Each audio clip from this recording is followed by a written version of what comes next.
सुनवाई मेरठ में पहली बार इस तरह की सुनवाई हुई है कि आयोग ही महिलाओं के द्वारा है। जी, राष्ट्रीय महिला आयोग के पास पूरे देश भर से कंप्लेंट्स आती है और ये महिलाएं दिल्ली तक आ नहीं पाती है।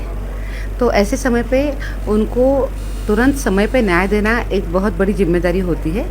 तो हमने ये सोचा कि अगर वो नहीं आ पाती है तो हम खुद ही उनके पास जाएंगे और फिर हमने ज़िलों में और जो डिविजनल प्लेस जो है वहाँ पे हमने जन सुनवाई का आयोजन करना शुरू हुआ।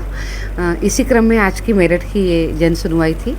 आज मेरठ में बड़ी संख्या में कंप्लेंट्स हमारे पास है जो इसके पहले ही जो महिलाओं ने दर्ज करी थी, उस कंप्लेंट्स को हम आज यहाँ पे लेकर आए हैं और इस कंप्लेंट्स को देखने के लिए आज डिस्ट्रिक्ट कलेक्टर, एसपी, उन्हीं के साथ साथ अन्य अधिकारीगण सभी जो आयोज है वो भी आए हुए हैं। आज किस तरीके की समस्याएं आई हैं आपके सामने? अगर देखा जाए तो कमीशन के पास बहुत गंभीर समस्याएं आई है। महिला का खून हो गया है, वहाँ से लेके रेप के मामले, उसी के साथ साथ विशेष रूप से बच्चियों के साथ जो छोटी बच्चियाँ हैं उनके साथ भी रेप या अटेम्प्ट टू रेप, ऐसे अनेक विषय हमारे सामने आए हैं। इसके साथ साथ जो पारिवारिक जो झगड़े होते हैं, ऐसे भी अनेक कंप्लेंट्स हमारे सामने हैं। पर अभी ये भी देख रहे हैं कि ये बहुत ज़्यादा तरीके से सीरियस मामले भी है।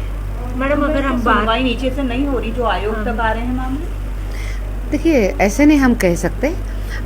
जहाँ जहाँ चाहे आयोग हो, केंद्रीय आयोग जो हमारा है या स्टेट विमेन कमीशन है या पुलिस है या उसी के साथ साथ अन्य व्यवस्था है जो पारिवारिक मामले में फिर फैमिली कोर्ट होता है, ऐसे जहाँ पे उनको जानकारी मिलती है ना वहाँ पे महिलाएं जाती है। अच्छा मैम, अभी आप बता रहे थे कि जगह जगह जाके आप लोग सुनवाई कर रहे हैं इस तरीके से, कई और भी स्टेट में आप लोग गए होंगे। सबसे ज़्यादा जो अगर बच्चियों की बात करें या महिलाओं की करें तो वहाँ अब तक की जो आपने सुनवाई करी है वो कौन सी स्टेट है जहाँ सबसे ज़्यादा इस तरीके के मामले सामने आ रहे हैं बच्चियों के साथ और महिलाओं के साथ? ऐसा नहीं हम कह सकते, पर ये जो चीज़ें हैं, जो विकृति है, ये आपको दिखाई देती है।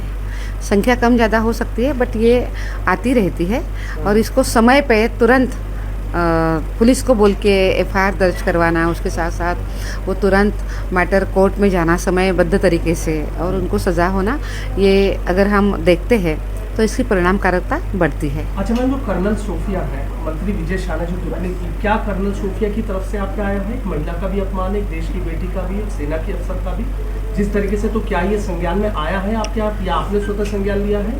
इस विषय में हमने ही पहले इसका संज्ञान लिया है और जो मुझे कहना था वो मैंने बताया है, मैंने लिखा भी है। और इस तरीके से देश की महिलाओं का, हमारी बेटियां जो देश के लिए लड़ती है, जो देश के लिए पूरी जान लगा के काम करती है, उनके बारे में ये कहना कभी भी कमीशन स्वीकार नहीं करेगा। उसकी मैं कड़ी निंदा करती हूँ। पर बात इतनी ही नहीं है, हमने खुद होकर इसका संज्ञान भी लिया है, उस विषय पे हमने लिखा भी है। इतना ही नहीं, हमने तुरंत मुख्यमंत्री और राज्यपाल जी को भी हमने तुरंत लिखा है कि इस विषय में वो कड़ी कार्रवाई करें। देश भर में सबसे ज़्यादा जो मामले आ रहे हैं किस तरीके के हैं? घरेलू हिंसा के हैं या किसी और के? घरेलू हिंसा के हैं, पारिवारिक मामले, पति पत्नी के जो बीच में तनाव, ऐसे विषय बहुत ज़्यादा आते हैं। पर इसकी भी हमें तुरंत इसका एक व्यवस्था खड़ी करते हुए उनमें तनाव कम करना, उनको सामंजस्य रखना, इसके लिए बहुत मेहनत करनी पड़ती है। एक दो जन सुनवाई में या सुनवाई में ये विषय ख़त्म नहीं होते हैं। इसके लिए काउंसलिंग की और मीडिएशन की बहुत ज़रूरत होती है, जो हम करने का पूरा प्रयास करते हैं। आप जो महिलाएं और महिलाओं को न्याय दिलाने के लिए, अभी आपने बताया कि परिवार में तनाव का क्या मुख्य कारण आप इसमें पा रही हैं? कौन, मतलब क्यों इतने केस एकदम बढ़ गए? परिवार तो पहले भी थे। तो ये केसेस एकदम नहीं बढ़ गए हैं जी। मैं एक बात कहूँगी कि अगर आप विश्व की तुलना में हमारे देश को हम देखते हैं तो हम उसमें ये तनाव या उसी के साथ साथ घर टूटना, इसमें हम बहुत कम संख्या में हैं। पर हमारे देश में हम जो संख्या में है वो हमें संख्या बहुत ज़्यादा लगती है और इसीलिए हमें प्रयास करने की ज़रूरत है कि ये तनाव कम हो जाए। इसके लिए हमने और भी कुछ विषयों के लिए सोचा है कि जब तनाव बढ़ते हैं, शादी के बाद बिगड़ जाता है, तो हम बहुत व्यवस्था खड़ी कर देते हैं कि वो एकत्रित रहे, पर ये तनाव न बढ़े इसके लिए हम शादी के पहले ही क्या कुछ विषय कर सकते हैं। जैसे पोस्ट मैरिटल जो झगड़े हो जाते हैं तो उसके लिए हम व्यवस्था करते हैं, जैसे कि आज की हमारी जन सुनवाई है, डालसा है, उसके लिए काम करता है। तो इन तनावों को कम करने के लिए, और सबसे पहले तो मैं ये कहूँगी कि हैप्पी मैरिजेस के लिए, फैमिली बॉन्डिंग के लिए राष्ट्रीय महिला आयोग ने एक कदम उठाया है जो बहुत नया है, वो है प्री मैरिटल कम्युनिकेशन सेंटर। हमने इसकी शुरुआत करी है और देश भर में अभी ये सेंटर्स शुरू हो रहे हैं। हम ये प्रयास कर रहे हैं कि शादी के पहले जिनकी शादी तय हो गई है, ऐसे दोनों, या जिनकी शादी अभी तय नहीं हुई पर शादी करनी है वो अकेले अकेले, या उन दोनों के माँ बाप अकेले अकेले मिलके, जैसे भी, वो पहले चर्चा करें, पहले वो बात करें कि जब घर में नई शादी हो रही है तो उस शादी को आप किस तरीके से देखेंगे। उसमें खुलेंगे मंडल में या स्टेट? नहीं, ये अभी जिला स्तर पे ये हो रहे हैं। मुझे ये कहते हुए बहुत अच्छा लग रहा है कि हमने जो विश्व महिला दिवस था 8 मार्च को हमने 9 राज्यों में 23 सेंटर्स हमने शुरू कर दिए हैं और ये 23 सेंटर्स अभी शुरू हो गए हैं।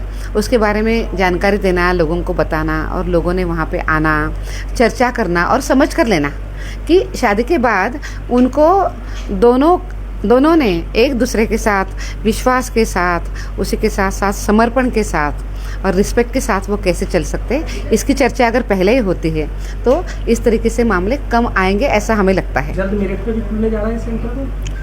मेरठ को भी मिलने वाला है सेंटर? मेरठ को भी मिलेगा। आज इस कार्यक्रम में आज कलेक्टर यहाँ पे उपस्थित है। मैं उनको ज़रूर निवेदन करूँगी कि वो आपके अपने ज़िले में भी इस सेंटर की शुरुआत करें। ज़रूर मेरठ में भी होगा। क्या ma'am? Pre marital communication centre. It is not counselling centre, it is a communication centre. ये संवाद केंद्र है, पहले संवाद है शादी के पहले, और इसका नाम है तेरे मेरे सपने। अरे वाह। दोनों सपने देखते हैं अच्छी शादी चलने के लिए, तो ये सपने प्रत्यक्ष रूप में साकार करने के लिए ये प्री मैरिटल कम्युनिकेशन सेंटर, जिसका नाम तेरे मेरे सपने है, ये उनको मदद करेगा।